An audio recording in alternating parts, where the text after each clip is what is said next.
Tomislav.golubovic here again from Autodesk Australia and New Zealand, and thanks for joining me on this video that we're on doing a plant project using the AEC collections.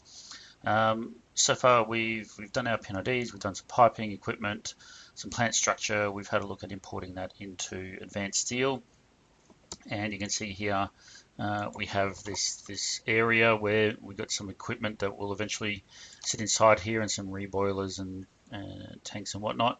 But while we're in advanced steel, I just wanted to show you some of the functionality in regards to adding some connections to this model. So again, just reflecting what should be happening out on site eventually when this project would be built. Under the advanced steel ribbon, there is the connection vault. So that's all created from this button here under the home tab, and then you do end up with a whole bunch of connections. There are over 200, I think from memory there's about 220, 230 odd different types of connections in here, and you can shortlist them. So if I want a base plate to be on my shortlist, I can look at the base plate and then click on add to favorites, and then it gets put into the favorites.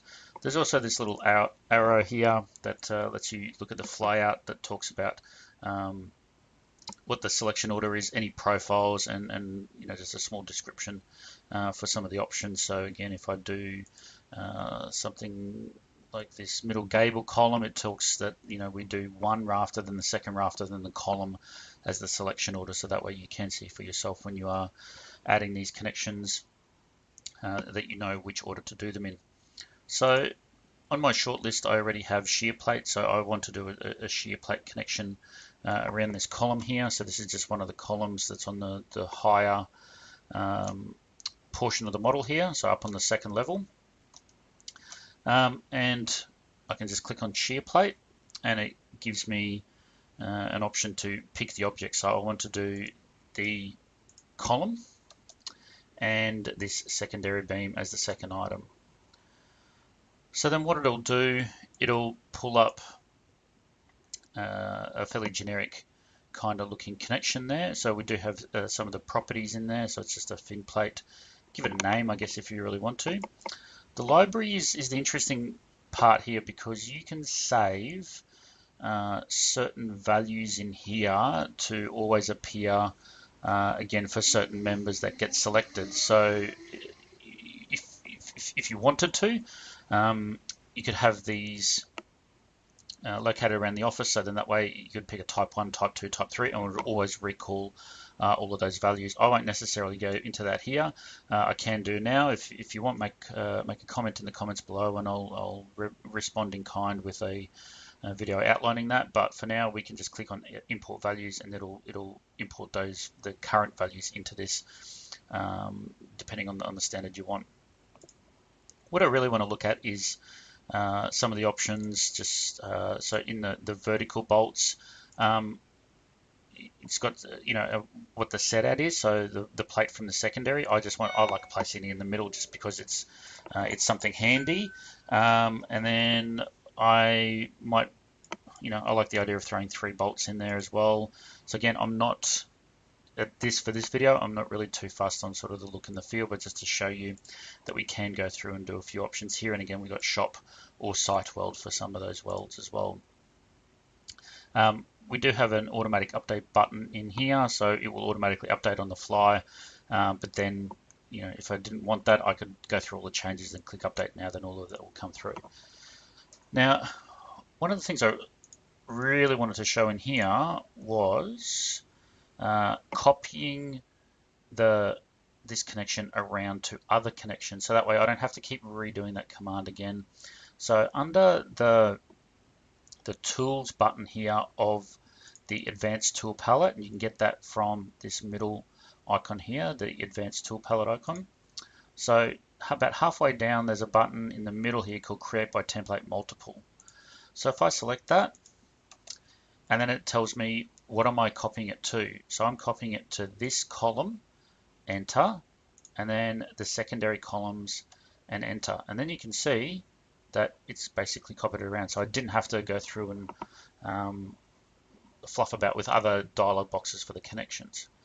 Also, a really handy feature is, and I'll do the exact same one again, but I'll do just a single one. So shear plate on this middle column and this beam, and stick it in the middle. But for this one, I will throw 2 horizontal bolts in. You can see we got 4x2 here on this. So if I go back to the advanced tool palette and I do create a joint in a joint group multiple. So I pick the source object, the macro box, enter, pick the column, enter, and pick the mating beams that go with it, and enter.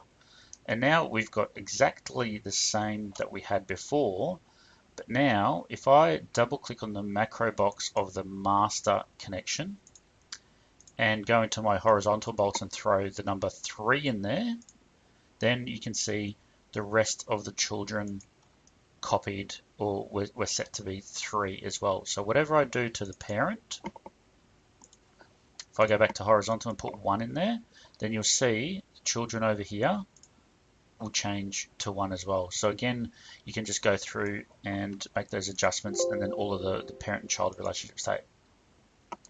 Now, a handy feature in here, that if you double click on a joint and you don't know where the parent is, you can just click on upgrade to master, and now again this one has become the parent, and we can go through and adjust all of the values, and obviously the parent and children will update themselves as they go through. So have a look through the connection vault. There's hundreds of connections in here. So just to show off another one, let's throw a base plate on here. I'm not connecting it to anything extra, but again, looking at the joint design here, so it's total 25 thickness. Now the dimensions, we have length and width, so again I might change it to be 450 square, and then we can just go through and adjust those as well. So there is, again, just different options. Plate corners, I can fillet the corners, cut them, or convex them. So again, whatever you want to do, you've got options in here.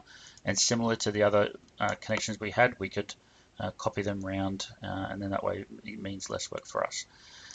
So you can see here, we've got, I've put a ladder in here. I've obviously placed it too close there, so I'll just need to go through and remove and adjust that. And then what I can also do is maybe just throw a quick set of stairs in here. And I'll just show you this quickly, but what I'm going to do is I might do another better video on showing the staircase functionality, but I'm going to go from the midpoint from here.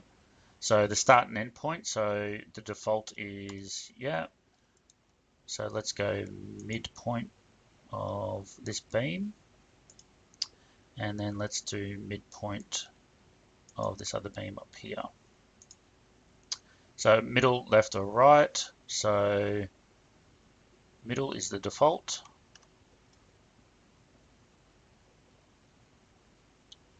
So that will go through and start creating it, and then you can see there we've got our stairs. So again, for me to massage it just quickly, I can go to the landings and the top landing. So I don't want any of these landings to be created, but again, I can go through and turn them on or off if I need to, and then I can go through and start adjusting some of these connections here. You can see obviously some of that beam and the stringers are getting in the way there, so I'll just have to go through and start tidying that up. But again, there it is in advanced steel, editing our plant structure using advanced steel connections. And then obviously we have this on the project directory for the plant project. So as soon as these changes come through, then obviously the plant users will see them. So that's it for today's video. Next week, we're going to have a look at doing some documentation. So again, creating some single part and assembly drawings out of these objects or elements. Click on the thumbs up if you liked it, thumbs down if you didn't, and also click on the notification bell icon to notify you of any updates that come through this channel. Thanks for watching.